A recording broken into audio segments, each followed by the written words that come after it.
कौन से हम यूज करते हैं। देखो, ऐसे देखने जाए तो तीन होते हैं, बट हमारे जो काम के वो सिर्फ और सिर्फ दो है। तो सबसे पहला रहेगा टेक्निकल, देन उसके बाद रहेगा फंडामेंटल।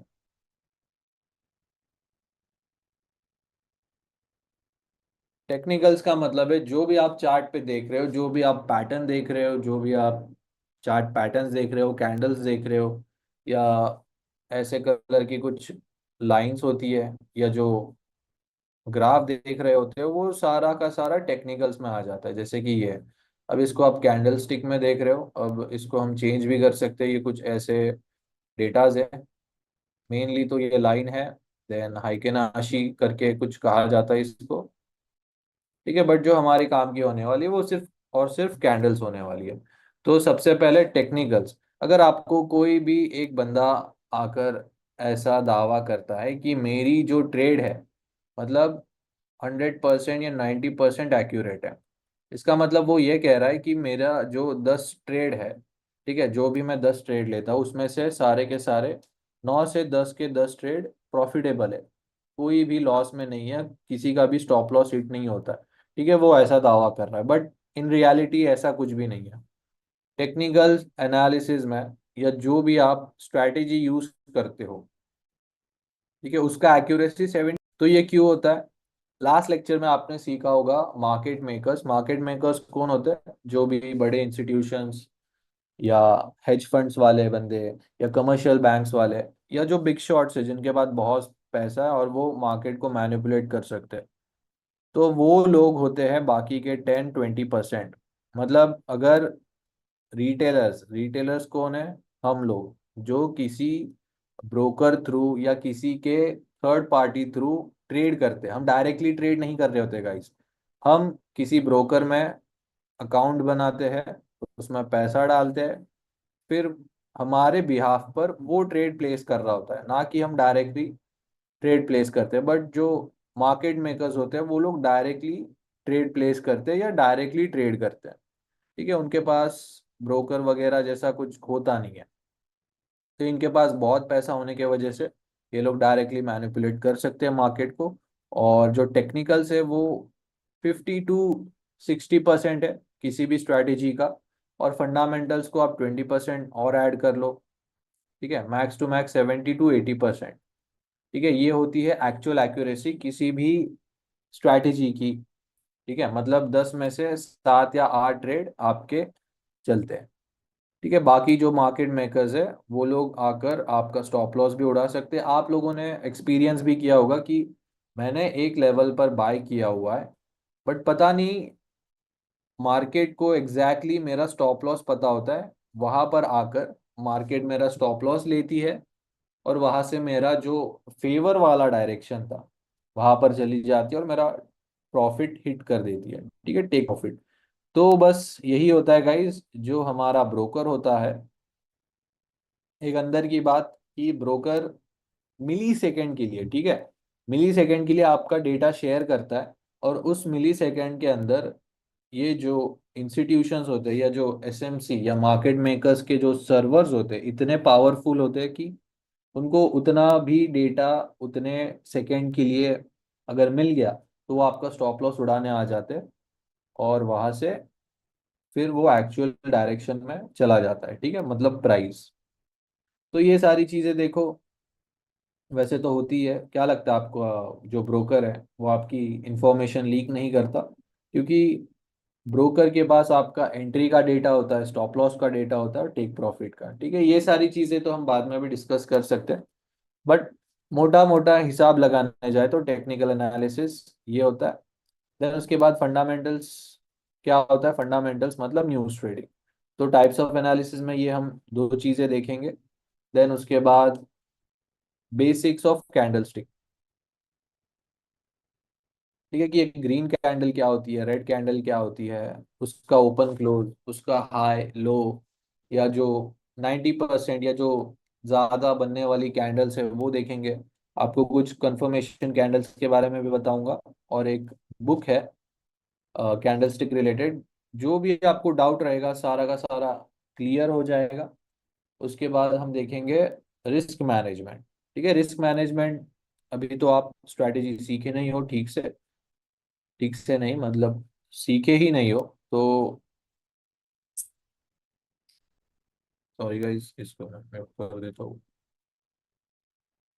सो क्या कह रहा था मैं, रिस्क मैनेजमेंट देखो, अपन क्या करेंगे, गो थ्रू कर लेंगे सबसे पहले, देन लास्ट लेक्चर जो रहेगा आपका उसमें इसका रिवीजन हो जाएगा। तो स्टार्ट करते हैं सबसे पहले टाइप्स ऑफ एनालिसिस के टेक्निकल एनालिसिस में।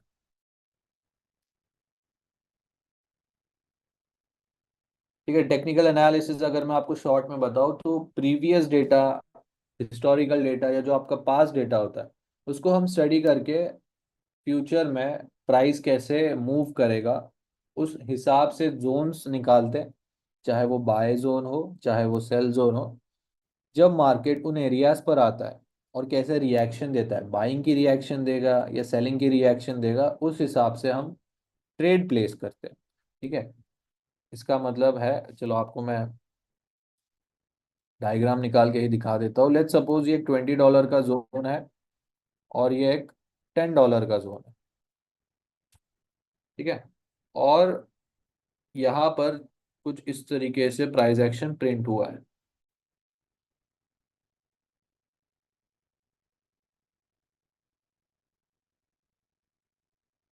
सो मान लेते हैं ये एक मार्च और फेब और ये अप्रैल और ये मई चल रहा है। ठीक है, सो पिछले 3 महीनों का डेटा है हमारे पास कि मार्केट कैसे मूव हुआ है। अगर इसको मैं यहाँ पर कुछ ऐसे कर देता हूँ, ठीक है, लेट्स सपोज ये प्रीवियस डेटा है और यहाँ पर हमारी करंट मार्केट प्राइस है। ठीक है, आज की डेट क्या है, 16 अप्रैल को प्राइस यहाँ पर है कुछ 17-18 डॉलर के आसपास। तो इतना जो प्रीवियस डेटा है इसको अगर मैं स्टडी करता हूँ तो कुछ 2 से 3 चीज़ें पता चलती है मुझे कि जब भी मार्केट $10 मार्क पे आता है तो यहाँ से हमें बाइंग देखने को मिल रही है। ठीक है, बाइंग जोन। तो मुझे एक चीज़ पता चल गई कि ये जो एक जोन है यहाँ से बाइंग एक्सपेक्टेड है, तो मैं क्या करूँगा, जोन मार्क करके एक्सटेंड कर दूंगा आगे। और जैसे ही मार्केट $20 के मार्क पर जाता है वहां से सेलिंग देखने को मिलती है। ठीक है, सो इसको मैं एक सेलिंग एरिया मार्क करके एक्सटेंड कर दूंगा। तो मेरे पास एक बाय जोन और एक सेल जोन निकल कर आ गया। देन इसके बाद अगर आप देखो तो ये कुछ छोटे छोटे जोन्स है जहां पर मार्केट रेंज हुआ है। रेंज का मतलब है मार्केट एक ही प्राइस के अंदर ऊपर या नीचे हो रहा है। लेट्स सपोज ये $15 से लेकर $17 के बीच में। अब मुझे पता है कि 15 से 17 के बीच में ट्रेड नहीं करना है या ये मेरा नो ट्रेडिंग जोन है। इसके अंदर अगर प्राइस रहेगी तो मुझे ट्रेड नहीं करना है, इसके ऊपर या नीचे रहेगी तो मैं ट्रेड कर सकता हूँ। तो ये मेरा नो ट्रेडिंग जोन। इससे मुझे ये भी पता चल गया कि ट्रेड कहाँ नहीं लेना है। तो 3 चीजें पता चल गई। अगर मार्केट $10 पर आता है, यहाँ से बाइंग की रिएक्शन या कंफर्मेशन मिलता है तो यहाँ से आप बाय करो। यहाँ पर $20 पर आता है तो with some sort of confirmation यहाँ से भी आप सेल कर सकते हो। तो ये होता है गाइस टेक्निकल एनालिसिस। अब टेक्निकल एनालिसिस में 2 से 3 चीजें आती है। सबसे पहले चीज है वॉल्यूम। ठीक है, बहुत से लोग वॉल्यूम देखकर भी ट्रेड करते हैं। दूसरी चीज आती है इंडिकेटर्स। बहुत से लोग इंडिकेटर्स देख के भी ट्रेड करते हैं, बट मुझे ये समझ में नहीं आता कि ये जो लैगिंग इंडिकेटर्स है, ठीक है, मतलब इंडिकेटर्स का जो दूसरा नाम है लैगिंग इंडिकेटर्स है। इसका मतलब है कि मार्केट में मान लो 1 से 1 डॉलर से लेकर मार्केट $5 पर जाती है। अब आपने लगा लिया कोई एक इंडिकेटर, अब 5 से 10 चली गई। अब इंडिकेटर का कैसा हिसाब होता है ना, वो एक कदम पीछे होता है। मतलब अब मार्केट $10 पर है तो वो जो उसका डेटा है या जो उसका कैलकुलेशन है वो $5 पर जब मार्केट गई थी उसके हिसाब से देगा। ठीक है, मतलब अभी 1 से 5 गई तो वो बोलेगा बाय। हाँ, अब 5 से 10 चली गई, अब 10 से 15 आ गई तो ये 5 से जो 10 गया है वो फिर बोलेगा कि बाय करो। बट ऐसा नहीं होगा इन रियलिटी। जो करंट मार्केट प्राइस है वो सेल हो चुकी है 10 से दोबारा 5 से। तो यहाँ पर इंडिकेटर बोलेगा बाय कर ले भैया। ठीक है, यहाँ पर बाय करोगे फंस जाओगे। तो इसका मैं और एक एग्जाम्पल दे देता हूँ, इसको हटा देता हूँ मैं। तो इंडिकेटर्स को कहा जाता है लैगिंग इंडिकेटर्स भी। ठीक है, इंडियन मार्केट वालों को तो पता ही रहेगा जो ट्रेड करते हैं। इसका मतलब है कि लेट्स सपोज मार्केट, ये एक चार्ट है, 1, 5, 10, 15। अब आपने एक इंडिकेटर लगा लिया, और तब मार्केट की प्राइस थी $5 पर। अब आपको उस दौरान ही बताना चाहिए कि मुझे बाय करना है या सेल करना है, राइट? उस हिसाब से आप ट्रेड करोगे, बट ऐसे नहीं होता। अब यहाँ से 5 से 15 जब मार्केट बाय हो जाएगी, तब यहाँ पर आकर इंडिकेटर बोलेगा हाँ भाई, अब आप बाय कर सकते हो। ठीक है, बट यहाँ पर रिस्क कितना हो जाएगा? आप लोग ऐसा करोगे कि $10 का रिस्क लोगे $5 के प्रॉफिट के लिए। ठीक है, मतलब ये तो उल्टा हिसाब हो गया कि आप डबल रिस्क कर रहे हो बस 1x के लिए। ऐसा नहीं होता। बट अगर आपको पता होता कि $5 पर ही बाय करना है, तो आपका रिस्क होता सिर्फ 5 का, और आपका प्रॉफिट होता 10 या $15 का। ठीक है, तो इसको ट्रेडिंग कहा जाता है गाइस, कि कम पैसा लगाकर आप ज्यादा पैसा बनाओ, ना कि ज्यादा पैसा लगाकर कम पैसा बनाओ।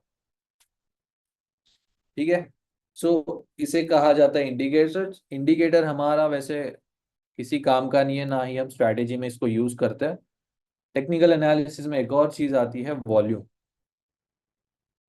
अब कुछ चीजें बताऊंगा जो किसी को पता होंगी या किसी को पता नहीं होंगी। ठीक है, नया भी हो सकता है आपके लिए।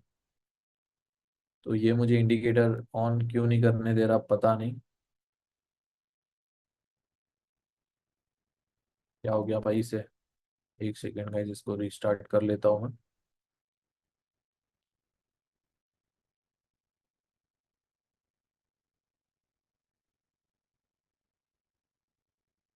तो वॉल्यूम हम देखते हैं यहाँ पर, मोस्टली सब यही यूज करते हैं।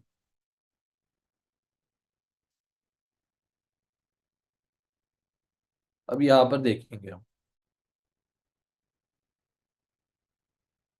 ठीक है, सो गाइज आपको ये जो कैंडल्स दिखाई दे रही है, ये जो बार्स दिखाई दे रहे हैं, इसका मतलब है कि उतना उसमें वॉल्यूम लगा है, इतना हमें पता है। ठीक है, जितना भी हमने इंटरनेट पे देखा या किसी से सुना हुआ है, ठीक है, इन एक्सपीरियंस ट्रेडर से, तो वो लोग कहते हैं कि ये जो वॉल्यूम लगा है, इसका मतलब है इतनी ज्यादा यहाँ पर बाइंग हुई रहेगी। बट इन रियलिटी ऐसा कुछ नहीं होता है। इसका मतलब है कि मार्केट में कितने पेंडिंग ऑर्डर्स लगे हुए हैं। ठीक है, इसको कहा जाता है टिक वॉल्यूम। ये एक्चुअल वॉल्यूम नहीं होता है, ये इसे टिक वॉल्यूम कहा जाता है। इसका मतलब है कि मार्केट में यहाँ पर एक जोन था, लेट्स सपोज $15 का। वहां पर लोग इंटरेस्टेड थे बाइंग के लिए। तो जैसे ही वहां पर प्राइस आई, तो 1000 लोग आ गए कि भाई मेरा ऑर्डर ले लो। ये 1000 लोग आ गए कि यहाँ पर हम इंटरेस्टेड है, हमारे ऑर्डर्स उठा लो। बट एक्चुअल में ऐसा नहीं होता। बस यहाँ पर कितनी भीड़ जमा हुई है या कितने लोग आए हैं पेंडिंग ऑर्डर्स लेके, ये उसका डेटा होता है। अब 1000 में से कितने, 100 या 200 या 250, एक्चुअल में इतने ही ऑर्डर एग्जीक्यूट होते हैं। तो ये जो हमें दिखाया जा रहा है, ये सारा का सारा एक नकली, या आप बोल सकते हो फेक है। ठीक है, मतलब एक्चुअल में यहाँ पर मान लेते कि 1000 लोग आए, और 1000 में से सिर्फ 200 लोगों ने ही बाय किया। तो देखो इतना छोटू सा ही मूव आया, हमें तो वॉल्यूम बड़ा दिखाया, बट एक्चुअल में मूव कितना आया, छोटू सा एकदम। तो ये होता है गाइस, एक्चुअल डेटा आपके ब्रोकर के पास ही होता है कि कितने लोग आए, कितना ऑर्डर प्लेस हुआ, कितने ऑर्डर्स पेंडिंग है, कितने ऑर्डर्स एग्जीक्यूटेड है। ठीक है, तो वॉल्यूम भी हमारे स्ट्रेटेजी का पार्ट नहीं है, but as a part of course इसको भी मैंने आपको एक गो थ्रू दे दिया। ठीक है, सो मोटा मोटा हिसाब अगर टेक्निकल्स का आप देखोगे, तो हमें क्या फॉलो करना है, जो ये स्ट्रक्चर हमें बता रहा है। ठीक है, कुछ फुटप्रिंट्स मार्केट यहाँ पर छोड़ के जाता है, जैसे कुछ जोन्स होते हैं जिसे हम मार्क करके प्ले करते हैं। ठीक है, अब यहाँ पर अगर मुझे आप बोलोगे बाय जोन कहाँ पर है, सो ये एक बाय जोन बनेगा हमारा। ठीक है, बस इतना ही सिंपल है। हमने एक लेवल या स्ट्रक्चर को समझा, यहाँ से एक बाय जोन निकाला, तो इन फ्यूचर यहाँ पर अगर मार्केट आता है तो यहाँ से हमें बाइंग देखने को मिलती है। ठीक है, छोटे टाइम फ्रेम के हिसाब से फिर ये एक बाय जोन रहेगा और ये एक बाय जोन। ठीक है, सो यही हम सीखने वाले हैं गाइज। मैंने कुछ किया नहीं, ना इंडिकेटर देखा ना वॉल्यूम देखा, बस स्ट्रक्चर देखा। ना कुछ ज्यादा मार्क किया कि यहाँ से ये एकदम सांप सीढ़ी जैसे एक सांप जा रहा है, नहीं कुछ नहीं, बस विक मार्क की जोन मार्क किया। सो यही सीखने वाले हो आप। सो यही होता है गाइस टेक्निकल एनालिसिस। इसके बाद जो होगा वो है फंडामेंटल्स। अब फंडामेंटल्स होता है न्यूज़ ट्रेडिंग। अगर आपको मन में सवाल आया कि न्यूज़ ट्रेडिंग है तो मुझे सारे न्यूज़ चैनल या न्यूज़ वेबसाइट ये सारा का सारा चेक करना पड़ेगा, ऐसा कुछ नहीं है। बस आपको तीन मेजर न्यूज़ है उसका डेटा पढ़ने आना चाहिए। और वो डेटा भी कैसे होता है मैं आपको बताता हूँ। अब वो डेटा होता है नंबर्स। मतलब आप तो ऐसा रीड कर ही सकते हो कि लेट्स सपोज यहाँ पर 100 आया। ठीक है, मतलब मार्च का डेटा अगर 100 है तो अप्रैल का डेटा अगर 150 आया तो 50 से ज्यादा है। राइट, तो ये डॉलर के लिए अच्छी न्यूज़ है। अगर मान लो 100 से ये 50 आ गया तो क्या ये अच्छी न्यूज़ है? मतलब डेटा या जो रिजल्ट था या डेटा था वो नेगेटिव में आया तो डॉलर के लिए खराब न्यूज़। बस ऐसे ही रीड करना है हमें, कुछ नंबर्स में ही होता है, बट उनके थोड़े नाम अलग होते हैं बस। तो फंडामेंटल्स में देखो कौन कौन सी चीजें आती है। सबसे पहले तो करेंसी आ जाता है कि कौन सा ज्यादा इन्फ्लुएंशियल या मोस्ट ट्रेडेड करेंसी है, वो है डॉलर। अब डॉलर किसे रिप्रेजेंट करता है, या डॉलर को कौन रिप्रेजेंट करता है? यूएसए। ठीक है, यूएसए एज ए कंट्री कैसे परफॉर्म कर रही है फाइनेंशियली, वो सारा चीज अफेक्ट करेगा आपके डॉलर को। ठीक है, पहले चीज तो परफॉर्मेंस है कि कैसे यूएसए परफॉर्म कर रहा है। देन जो दूसरी चीजें आती है जैसे कि जियो पॉलिटिकल सिचुएशंस कैसे, मतलब जो आपके नेबरिंग कंट्रीज है उनके साथ आपका रिलेशन कैसा है, कि आपके देश में या किसी के साथ कोल्ड वॉर चल रहा है या वॉर सिचुएशंस है, पैंडेमिक है, या कुछ डिजास्टर या जैसे कि सुनामी आ गया, अर्थक्वेक आ गया। ठीक है, या आग वाग लग गई। ये सारी चीजें भी आपकी करेंसी को अफेक्ट करती है। और कौन सी चीजें होती है? हाँ, इससे ज्यादा मेजर तो कुछ नहीं है, यही कुछ मेजर न्यूज होगी। ठीक है, देन उसके बाद जो न्यूज है मेजर फॉरेक्स की, ठीक है, मतलब जो हम ट्रेड करते हैं वो रहेंगी सबसे पहले एफओएमसी। ठीक है, आपको ज्यादा इसमें डीप नहीं घुसना है, बस वेबसाइट पे मुझे क्या बोलते हैं उसको न्यूज रीड करने आ गई, डेट्स इट। इतना ही हमें न्यूज ट्रेड को समझना है। तो सबसे पहले न्यूज होगी गाइस एफओएमसी। एफओएमसी कौन सी न्यूज है? आप चाहे तो इसका नोट्स बना लीजिए। इंटरेस्ट रेट की न्यूज होती है एफओएमसी। ठीक है, जो इंटरेस्ट रेट डिसाइड करता है गवर्नमेंट या आपकी सरकार, ये उसका न्यूज होता है। और ये ओवरऑल ग्लोबली हर जगह सेम ही है। ठीक है, मतलब इंटरेस्ट रेट अगर बढ़ा दिए सरकार ने तो आपका जो भी करेंसी है, डॉलर हो या रुपी हो, उसके लिए खराब न्यूज है। और अगर इंटरेस्ट रेट कम कर दी है तो आपका जो भी करेंसी है ये उसके लिए अच्छी न्यूज है। ठीक है, बस इतना ही कोरिलेशन है इसमें। अब किसी भी देश का इंटरेस्ट रेट बढ़ जाता है तो करेंसी थोड़ी सी नीचे चली जाती है, और इंटरेस्ट रेट बढ़ गया, सॉरी इंटरेस्ट रेट कम हो गया तो करेंसी बढ़ जाती है। आपको चलो मैं एक एग्जांपल देता हूँ। मान लो आप चले गए बैंक में। ठीक है, अब बैंक क्या है मान लेते हैं हम, सरकार है या एक कंट्री है। ठीक है, और वहां के आप सिटीजन हो और आप चले गए बैंक में लोन लेने के लिए। और बैंक ने कह दिया है कि हमने ब्याज करके रखा है 20%। ठीक है, मतलब जो इंटरेस्ट है 20% है। और हमारे जैसे जो लोग हैं क्या 20% लोन पर अफोर्ड कर सकते हैं? मतलब आपने 1 लाख का लोन लिया और आपको जब रीपेमेंट करोगे तो प्रिंसिपल अमाउंट पे 20% एक्स्ट्रा इंटरेस्ट देना पड़ेगा, जो होता है 20,000 रुपीज। तो टोटल आपको 1,20,000 रुपया देना है। तो गाइज जो ज्यादा पैसा कमाते हैं, जो बंदे रिच है, वो लोग ही इसको अफोर्ड कर सकते हैं। जो मिडिल क्लास है या लोअर मिडिल क्लास है, वो लोग तो अफोर्ड नहीं कर पाएंगे, क्योंकि 1 लाख का लोन लेने में ही लग जाएगी, और उस पे 20% इंटरेस्ट रेट देना होगा, तो फिर तो हो ही गया। ठीक है। सो इससे क्या समझ में आता है हमें, कि ज्यादा इंटरेस्ट रेट हमारे लिए अच्छा नहीं है। तो ज्यादा क्रेडिट फैसिलिटीज नहीं होगी, लोन ज्यादा होने के वजह से या इंटरेस्ट रेट ज्यादा होने के वजह से लोग कम खर्चा करेंगे। मतलब ये करेंसी को स्टेबलाइज करने के लिए ही किया जाता है, कि ज्यादा लोग, पैसा आ गया लोगों के पास, तो बहुत खर्चा कर रहे हैं, चलो क्या करते हैं, इंटरेस्ट रेट बढ़ा देते हैं या टैक्स लगा देते हैं। ठीक है। सो इससे क्या होता है, ये सारी चीजें कंट्रोल में आती है और करेंसी भी स्टेबलाइज रहती है। ठीक है। सो एफओएमसी कौन सी न्यूज़ है, बस इतना याद रखो, इंटरेस्ट रेट बढ़ गया तो करेंसी के लिए खराब न्यूज़, इंटरेस्ट रेट कम हो गया तो करेंसी के लिए अच्छी news. Then second major important news है एनएफपी।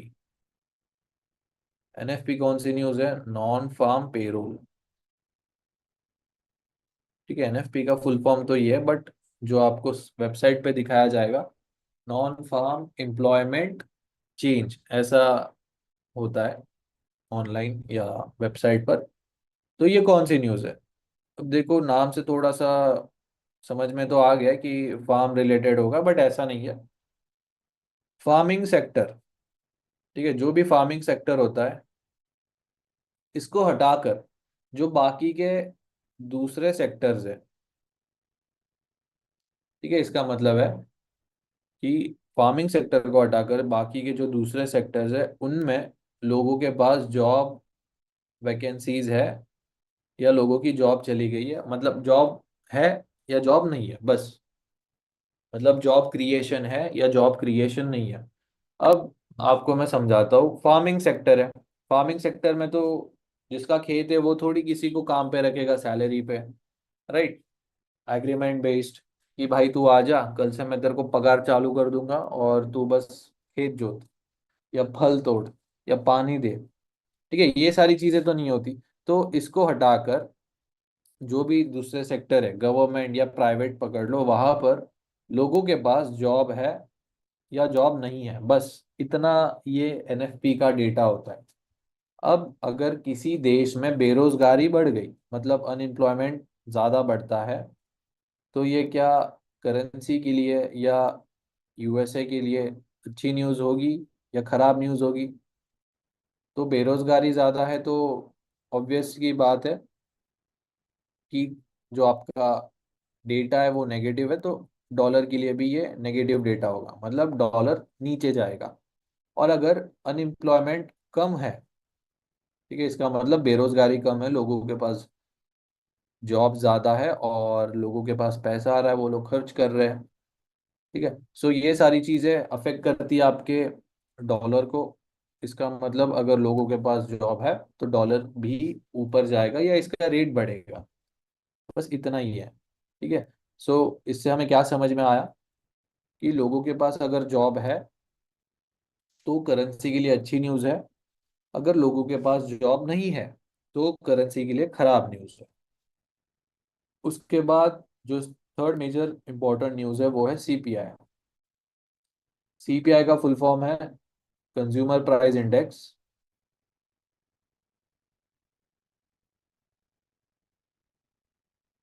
ये गाइस, तो सीपीआई का जो डेटा होता है वो किससे रिलेटेड है, जो आप रोजमर्रा की चीजें या जो आपकी डेली नेसेसिटीज की चीजें होती है, जैसे कि फ्यूल हो गया, पेट्रोल डीजल, आपकी इलेक्ट्रिसिटी हो गई, ग्रोसरीज हो गई, यूटिलिटीज हो गई। ठीक है।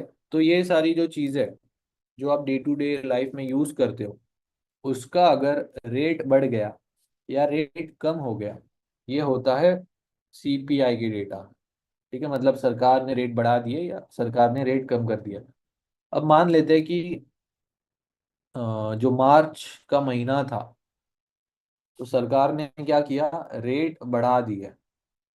ठीक है, रेट बढ़ा दिया।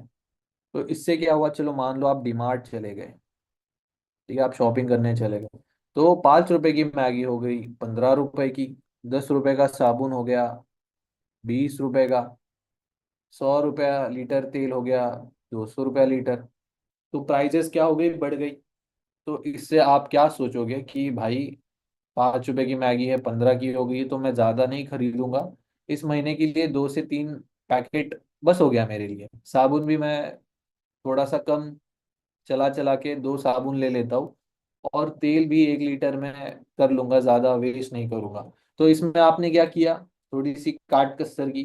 काट कसर मतलब क्या होता है यार, ठीक है, मतलब एडजस्टमेंट किया आपने, और कम पैसा खर्चा किया, या रेट ज्यादा होने की वजह से आपने बस ज्यादा खरीदी नहीं की। तो इससे क्या हुआ, इकोनॉमी में भी ज्यादा पैसा पुश नहीं हुआ, आपने चीज नहीं खरीदी, उतना पैसा स्पेंड नहीं हुआ, उतना पैसा स्पेंड नहीं हुआ, तो वो इकोनॉमी में भी नहीं गया। तो ओवरऑल आपकी करेंसी के लिए अच्छी न्यूज़ थी या खराब न्यूज़, तो ये खराब न्यूज़ थी। बट मान लेते हैं कि अप्रैल महीने में सरकार ने रेट कर दिए कम, ठीक है, आप दोबारा डीमार्ट चले गए शॉपिंग के लिए, 5 रुपए की मैगी 2 रुपए की हो गई, पाँच 10 रुपए का साबुन 5 रुपए का हो गया, 100 रुपया लीटर तेल 50 रुपया या 75 रुपया लीटर हो गया। तो इससे क्या इफेक्ट पड़ेगा कि भाई सस्ती हो गई ये चीज़ है, मैं अगले 2 से 3 महीने का स्टॉक अभी भर लेता हूँ, ताकि अगर आगे प्राइस बढ़ती है तो मैंने तो सस्ते में ही लिया हुआ है। चलो ऐसा भी समझ लेते कि 110 रुपया लीटर पेट्रोल 70 या 80 रुपए का हो गया, आप क्या करोगे, टाकी फुल पे फुल। ठीक है। सो इससे क्या इफेक्ट गिरा, इससे इफेक्ट ये हुआ कि ज़्यादा स्पेंडिंग हुआ, ज़्यादा लोगों ने खर्चा किया, इकोनॉमी में भी ज़्यादा पैसा पुश हुआ, आपकी कंट्री में ज़्यादा पैसा पुश हुआ। तो ओवरऑल ये आपकी करेंसी के लिए भी अच्छी न्यूज़ थी। ठीक है। तो ये थी गाइस 3 मेजर न्यूज़, मैं आपको दोबारा रिपीट करके भी समझा देता हूँ, और उससे पहले ये भी बता देता हूँ कि इसका एक डेडिकेटेड सेशन भी होने वाला है, बस हमने यहाँ पर गो थ्रू किया है अभी। ठीक है। स्ट्रैटेजी अभी तक आपने सीखी नहीं है, बट स्टिल इसका हमने एक इंट्रोडक्शन पार्ट देखा है, जैसे ही स्ट्रैटेजी खत्म हो जाएगी लास्ट लेक्चर आपका फंडामेंटल्स का ही होगा। ठीक है गाइस, तो फर्स्ट न्यूज़ है इंटरेस्ट रेट, जिसमें इंटरेस्ट रेट अगर बढ़ जाता है तो करेंसी के लिए खराब न्यूज़, इंटरेस्ट रेट कम है तो करेंसी के लिए अच्छी न्यूज़। एनएफपी होती है नॉन फार्म पेरोल, जिसमें फार्मिंग सेक्टर को हटाकर बाकी के जो अदर सेक्टर्स है वहां पर लोगों के पास जॉब है या जॉब नहीं है। देन थर्ड न्यूज़ आती है सीपीआई, जो डे टू डे लाइफ में हम चीज़ें यूज़ करते हैं एज अ कंज्यूमर, उसका अगर रेट बढ़ गया और रेट कम हो गया तो वो कैसे अफेक्ट करता है आपकी करेंसी को, ये उसमें बताया जाता है। सो गाइज यहाँ तक हमने जितना भी कवर किया है, क्या आपको क्लियर है, मुझे चैट में बता दीजिए, अगर किसी को डाउट है तो पूछ सकता है।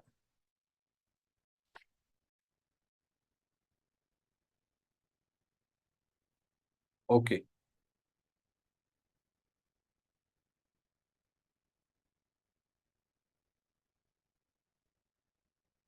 ठीक है ओके।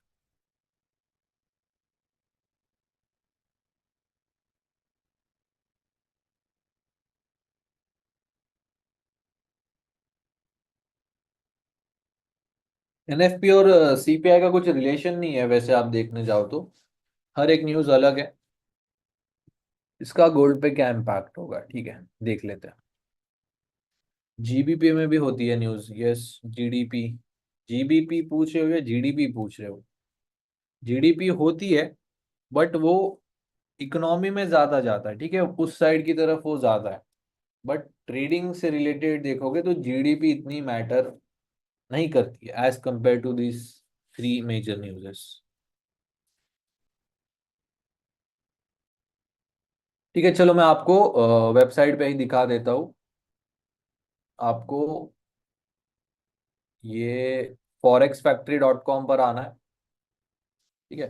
फॉरेक्स फैक्ट्री पे आने के बाद यहाँ पर आपको सारी की सारी जानकारी मिल जाएगी कि ट्रेड न्यूज़, कैलेंडर, मार्केट क्या चल रहा है, फॉरेक्स से रिलेटेड देखना है आपको, मेटल से रिलेटेड देखना है, या क्रिप्टो रिलेटेड देखना है, सारी की सारी चीज़ें यहाँ पर। ठीक है। और ये जो येलो फोल्डर, ऑरेंज और रेड है, येलो का मतलब है लो इम्पैक्ट न्यूज़, ऑरेंज का मतलब है मीडियम इम्पैक्ट, और रेड का मतलब है हाई इम्पैक्ट न्यूज़। सही है। अब अगर डेटा देखने जाएंगे हम, तो देखते हैं एक और चीज गाइस। ये जो मैंने आपको मेजर न्यूज़ बताई, ये हर महीने के फर्स्ट या सेकेंड वीक में ही होती है। ठीक है, थर्ड और फोर्थ वीक में नहीं होती, फर्स्ट या सेकेंड वीक में। अब 10 अप्रैल को सीपीआई की न्यूज़ थी, 6 बजे। ठीक है, अब इसको रीड कैसे करना है वो देखते हैं। यहाँ पर देखो, डेटा तो प्रिंट हो चुका है। अब ये जो फोल्डर है, इस पे आपको क्लिक करना है। ठीक है, CPI M/M मतलब मंथली, ये काम की है, बाकी नहीं काम की इतनी। इस पे जाना है। यहाँ पर आपको स्पेक्स में सारी की सारी जानकारी मिलेगी। मतलब यूजुअल इफेक्ट क्या है इसका, इसका मतलब है actual greater than forecast is good for currency. इसका मतलब है कि यहाँ पर जो एक्चुअल का कॉलम दिया है और फॉर का जो कॉलम दिया है, एक्चुअल ग्रेटर देन फोरकास्ट मतलब एक्चुअल का डेटा अगर फोरकास्ट के डेटा से ज्यादा आया, तो ये आपके करेंसी के लिए अच्छी न्यूज़ है। करेंसी कौन सी हमारी, यूएसडी, तो यूएसडी के लिए अच्छी न्यूज़ है। ठीक है। अब यहाँ पर फोरकास्ट दिया था 0.1। ठीक है, 0.1 फोरकास्ट दिया था, और जो डेटा आया वो -0.1 में आया। ठीक है। सो अगर ऐसा देखने जाओगे तो ये नेगेटिव डेटा ही था। ठीक है, रेड कलर में भी आया है, इससे आपको समझ में आ जाएगा। ठीक है, मतलब ये आपके डॉलर के लिए खराब न्यूज़ थी, मतलब डॉलर सेल होगा। ठीक है, और इसका जो इम्पैक्ट है दूसरे करेंसीज पर, जो इसकी काउंटर करेंसीज है या इसके जो अगेंस्ट चलती है, जैसे गोल्ड, तो गोल्ड होगा बाय। यूएसडी सेल होता है तो गोल्ड बाय होता है, और अगर यूएसडी बाय होता है तो गोल्ड होता है सेल। ठीक है, इस तरीके से आप इसको रीड कर सकते हो। अब और देख लेते हैं एक दो न्यूज़। एनएफपी का पे देखते हैं। ठीक है, ये देखो, 4 अप्रैल को एनएफपी की नॉन फार्म एम्प्लॉयमेंट चेंज, ये मेजर न्यूज़ है हमारी। यहाँ पर आप जाओ फोल्डर पर, यहाँ पर सेम दिखाई देगा आपको, actual greater than forecast is good for currency. इसका मतलब है अगर फोरकास्ट का डेटा, मतलब फोरकास्ट का जो डेटा था वो 137 के दिखाया था। ठीक है, मतलब इतना आ सकता है, ये प्रेडिक्शन थी। बट एक्चुअल में डेटा कितना आया, 2,28,000। ठीक है, इसका मतलब था कि पिछले महीने में 1,37,000 जॉब थी, और इस महीने में अप्रैल में 2,28,000 जॉब है। ठीक है, इसका मतलब ऑलमोस्ट 1,11,000 से जॉब क्रिएशन हुई है, मतलब 1,11,000 और जॉब सरकार ने निकाली है। तो ये ओवरऑल करेंसी के लिए अच्छा है। यहाँ पर ग्रीन कलर में भी दिखाया है, इसका मतलब डॉलर का रेट बढ़ेगा और जो गोल्ड है वो सेल होगा। ठीक है गाइस, बट ये जो न्यूज़ होती है वो टेम्पररी इफेक्ट के लिए होती है। मतलब इस इनका जो इफेक्ट होता है 2 से 4 या 6 घंटे के बीच में होता है। ठीक है, यहाँ पर आपको देखना है, या एक और वेबसाइट है investing.com, यहाँ पर भी आप देख सकते हो। यहाँ आने के बाद कहाँ है वो, इकोनॉमिक कैलेंडर में। बट ये थोड़ा सा, क्या बोलते हैं उसको, इंटरफेस इसका इतना अच्छा नहीं है, कॉम्प्लिकेटेड है थोड़ा। ठीक है, इजी अपना forex factory.com है। यहाँ पर मस्त बिगिनर फ्रेंडली भी है ये, तो मैं इसको हटा देता हूँ अभी के लिए। तो देखेंगे गाइज नेक्स्ट टॉपिक हमारा, बेसिक्स ऑफ कैंडल स्टिक। ठीक है,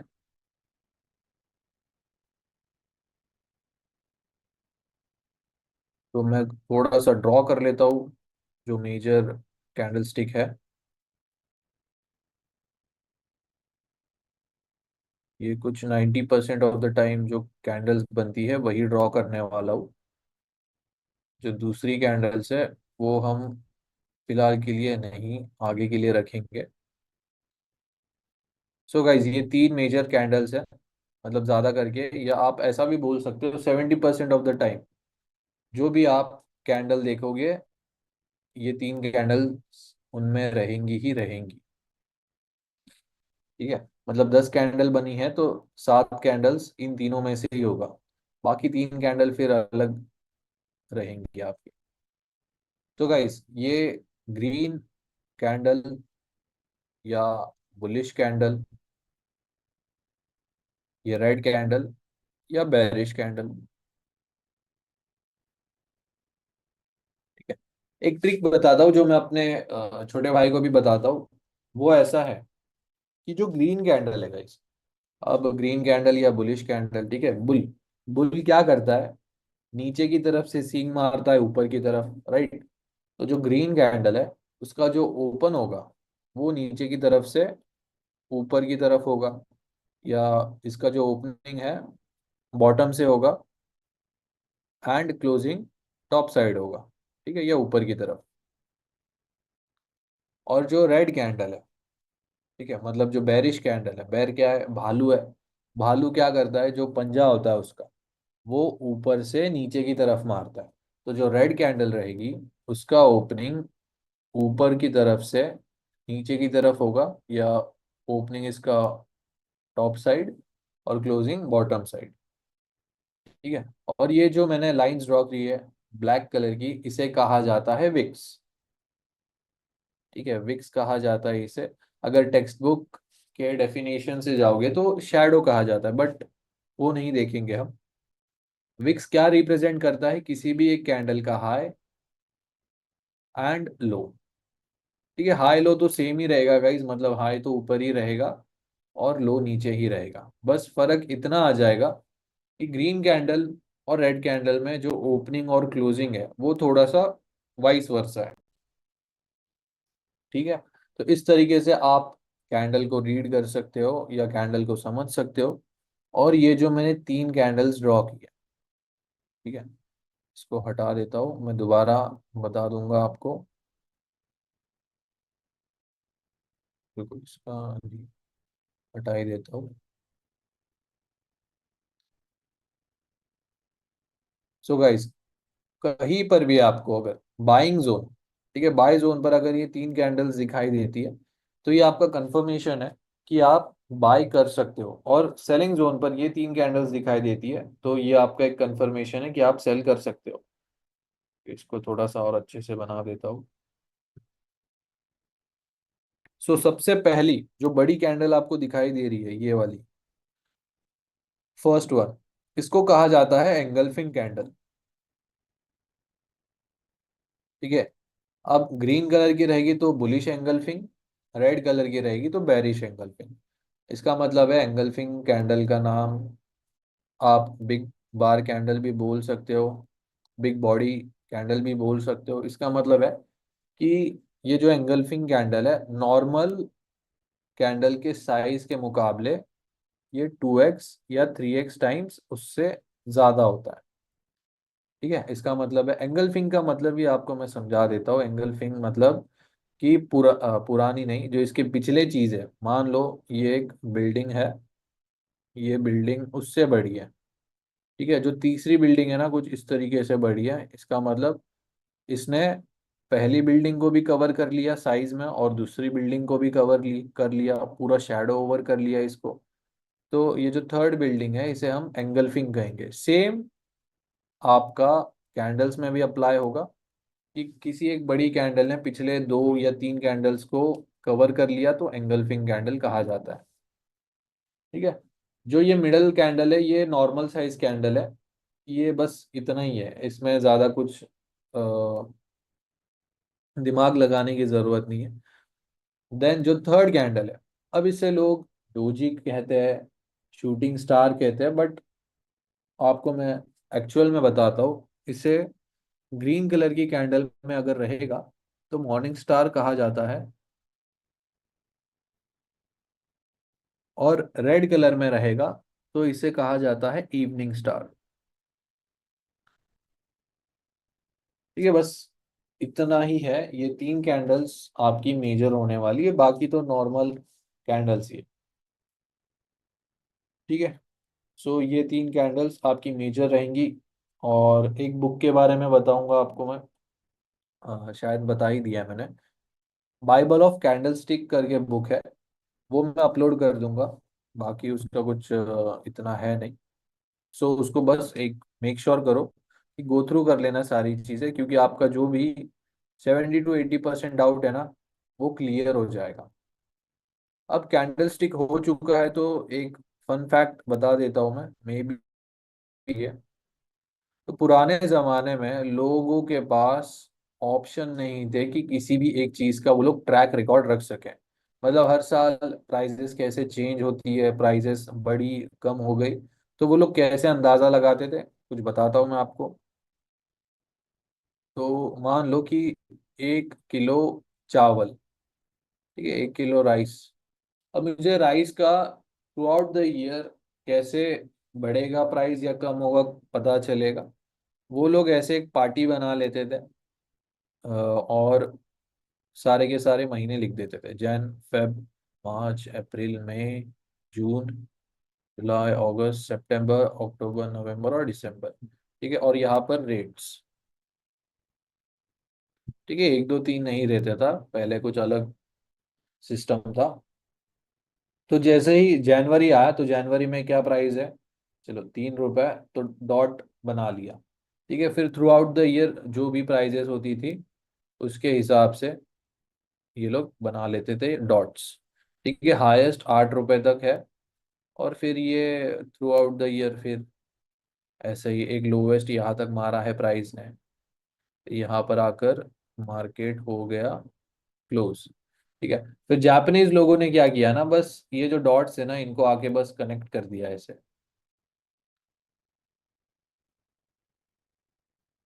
ठीक है, ऐसे आके कनेक्ट कर दिया और बादशाह बन गए, बोलते हैं कि हमने एक बड़ी एक चीज इन्वेंट की है। बस इसको ही ज्वाइन करके वो लोग ने हमें टेक्निकल एनालिसिस दे दिया या चार्ट पैटर्न्स दे दिए। ठीक है, एक्चुअल में यहाँ से आप बोल सकते हो कि एक बहुत एक मेजर चेंजेस आया ट्रेडिंग के हिस्ट्री में। अगर इसको मैं आपको कैंडल स्टिक में बताऊं, ठीक है, चलो ओपन कहाँ पर हुआ, 3 रुपए पर। ये ओपन, ये एक हाई, क्लोजिंग कहाँ पर आई है दिसंबर में, तो दिसंबर में मान लो 6, ये क्लोज, और लोवेस्ट है यहाँ तक। अब इसको अगर हम कैंडल स्टिक में उतारते हैं तो ओपन हुआ है 3 पे, चलो ये आपका ओपनिंग प्राइस, क्लोजिंग कहाँ पर हुआ है 6 या 7 पर, तो इससे हमें एक चीज पता चल गई कि ये बुलिश कैंडल है। ठीक है, और हाई कहाँ तक लगा है 8 रुपए तक, चलो ये एक वीक 8 रुपए तक, और लोवेस्ट लगाया है 1 रुपए तक। ठीक है, तो इसको हमने बना दिया तो ये बन जाती है हमारी ग्रीन कैंडल, भले ये ग्रीन कलर में ना हो अभी। ये एक हमारी ग्रीन कैंडल है। ठीक है, इसको भी फिर देकर वो लोग ऐसा बोलते कि हमने आपको कैंडल स्टिक दिया है, चार्ट पैटर्न्स दिया है, तो ये सारी चीजें वहां से आई है। ठीक है, यहाँ से जन्म हुआ था चार्ट पैटर्न्स या टेक्निकल एनालिसिस का। ठीक है गाइस, बस इतना ही फन फैक्ट है, और हम देखेंगे आगे जैसे जैसे आगे बढ़ेंगे लेक्चर्स में। देन इसके बाद देख लेते हैं रिस्क मैनेजमेंट।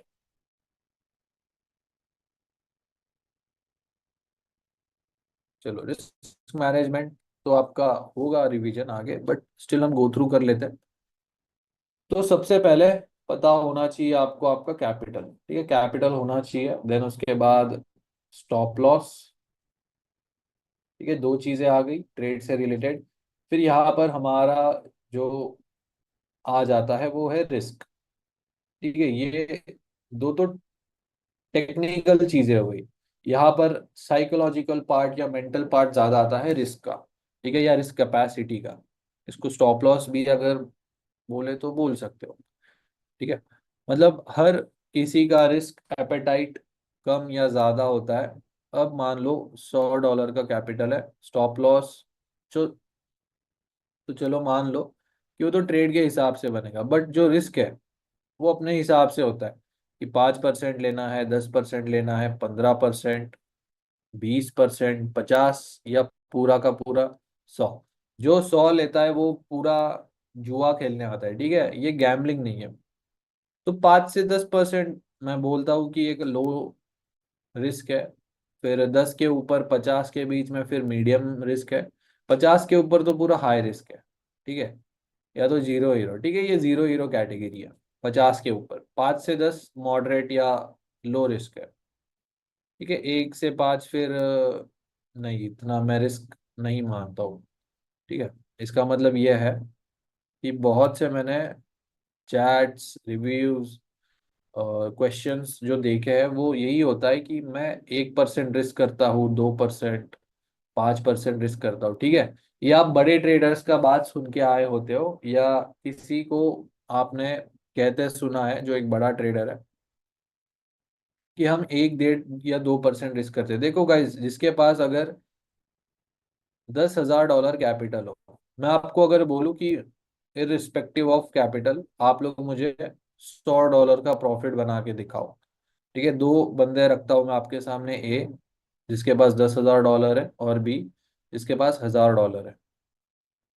अब लॉजिकल रिस्क के हिसाब से अगर आप देखने जाओ, तो $1,000 पर अगर $100 बनाना है तो एटलीस्ट मुझे 10% का रिस्क लेना पड़ेगा।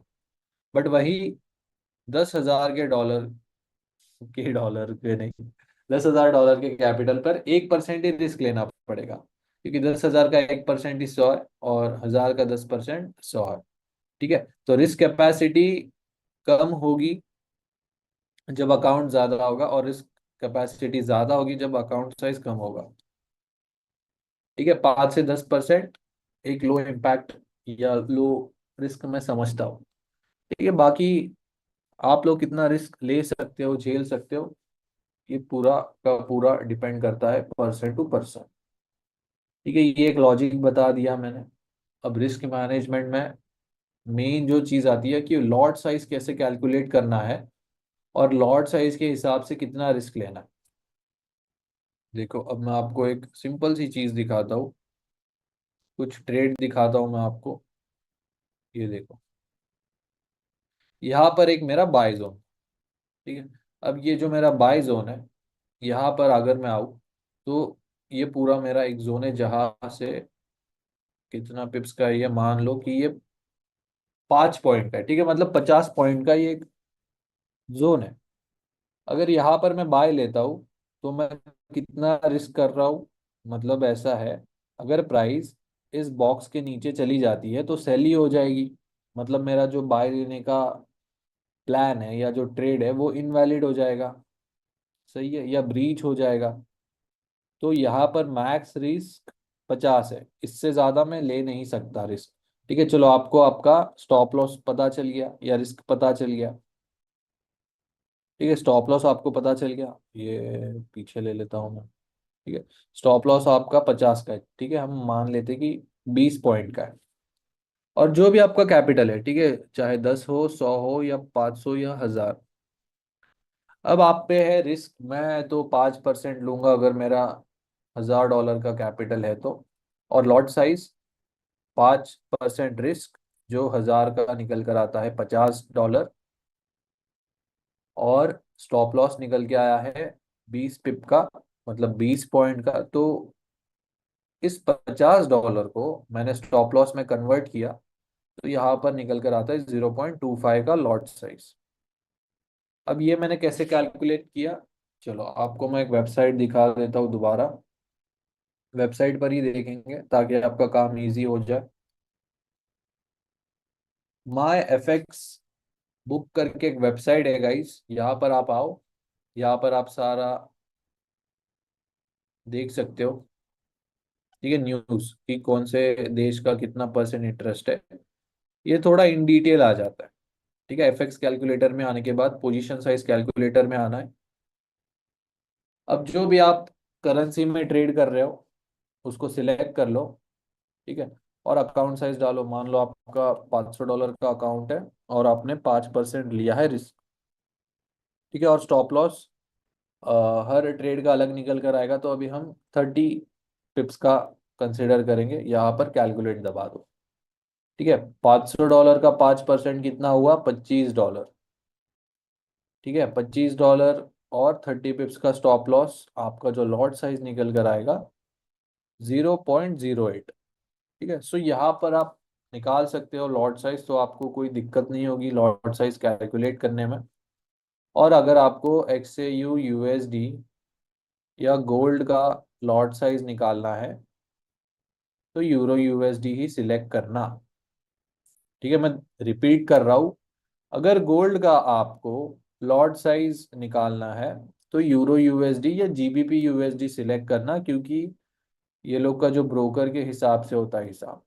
ठीक है, सो यही आप यूज करना, बाकी नहीं। XAU USD डायरेक्टली सर्च मत करना। चलो आपको मैं दिखाई देता हूँ। XAU USD सेम किया है, बट यहाँ पर देखो लॉट साइज चेंज हो गया, कैलकुलेट किया 0.8। ठीक है, ये लॉट साइज नहीं है, ये स्टैंडर्ड लॉट के हिसाब से आपको बता रहा है, स्टैंडर्ड नहीं, माइक्रो लॉट्स। सो गाइज यहाँ तक क्लियर है क्या, मुझे आप चैट में बता दीजिए। और बस यही तक था आज का हमारा सेशन। नेक्स्ट लेक्चर रहेगा आपका स्ट्रक्चर मैपिंग का, जिसमें स्ट्रैटेजी का फर्स्ट लेक्चर होने वाला है। ठीक है, फर्स्ट कॉन्सेप्ट बोलो, मेथड बोलो।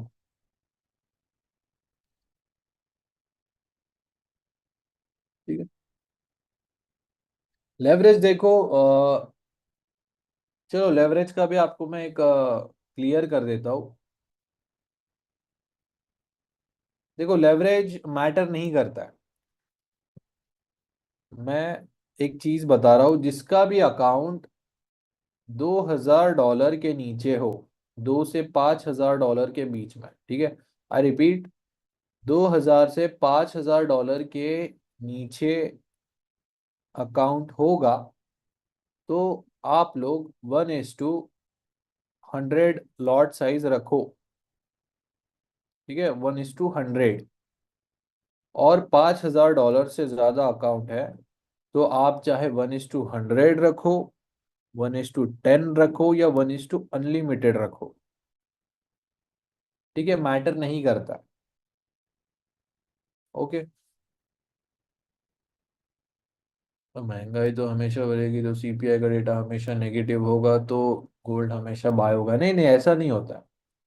ठीक है, मतलब एक हेल्दी इन्फ्लेशन, अगर हम बोले, इन्फ्लेशन नहीं बोलूंगा मैं, जो डेटा है, या इंटरेस्ट रेट बोलो या महंगाई बोलो, जो भी हो, वो एक लिमिट तक अगर हो तो सही है, स्टेबलाइज करने के लिए हो तो सही है। बट अगर ज्यादा ही बढ़ रहा है तो वो चलेगा नहीं। जैसे अभी करंट सिनेरियोज, ये टैरिफ वॉर चल रहा है चाइना और USA के बीच में। ठीक है, स्पैम मत करो यार, मैं भेजता हूँ। ठीक है, तो गाइज चलो फिर करते हैं सेशन एंड। मैं अभी साइट का नेम, डाउट नंबर और PDFs कर देता हूँ शेयर। ओके,